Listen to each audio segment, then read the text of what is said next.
Iran और America के बीच Hamas नेता इस्माइल हानिया की हत्या के बाद तनाव भड़कता दिख रहा है।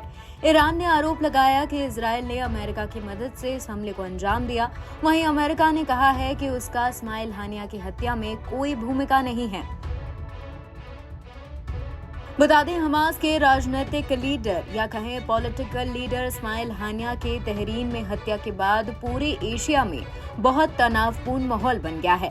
ईरान के सर्वोच्च नेता अयतुल्ला अली खमेनी ने इजरायल से सीधे बदला लेने का आदेश दिया है।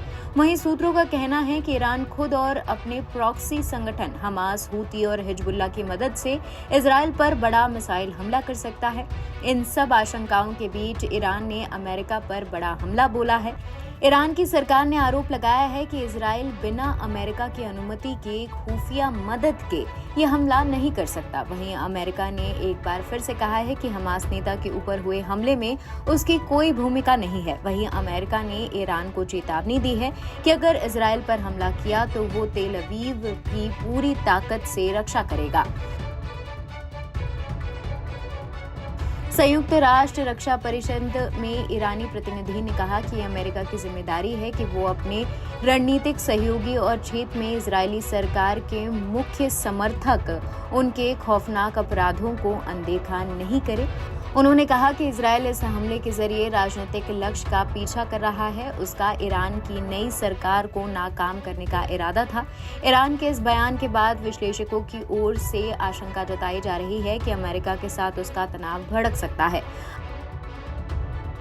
अब ईरान के प्रॉक्सी संगठन हूती और इराकी मलेशिया के लोग अमेरिका में युद्धपोतों और ठिकानों को निशाना बनाते रहे हैं। विश्लेषकों का कहना है कि इस खतरनाक घटनाक्रम के बाद ईरान अब अमेरिका के साथ सीधे संघर्ष पर उतर सकता है। उन्होंने कहा कि ईरान हालांकि बड़े युद्ध की बजाय सोच समझकर सीमित कार्रवाई कर सकता है। वहीं उनके सहयोगी अमेरिका के ठिकानों और सैनिकों पर हमला तेज कर सकते हैं। इजरायल ने 7 अक्टूबर के हमास के हमले के बाद प्रण लिया था कि वो हमास के नेताओं का सफाया करेगा। वहीं इस्माइल हानिया कतर में रहता था, जिससे वो बचा हुआ था और लगातार सीज फायर और बंधक संगठन को लेकर बातचीत कर रहा था। हानिया की हत्या के ठीक 24 घंटे पहले हिजबुल्लाह के कमांडर को भी इजरायल ने मार गिराया था। इससे पहले ईरान ने अप्रैल महीने में बहुत सतर्कता के साथ इजरायल पर दर्जनों मिसाइल से जोरदार हमला बोला था। अमेरिका उसका बहुत हल्का जवाब दिया था।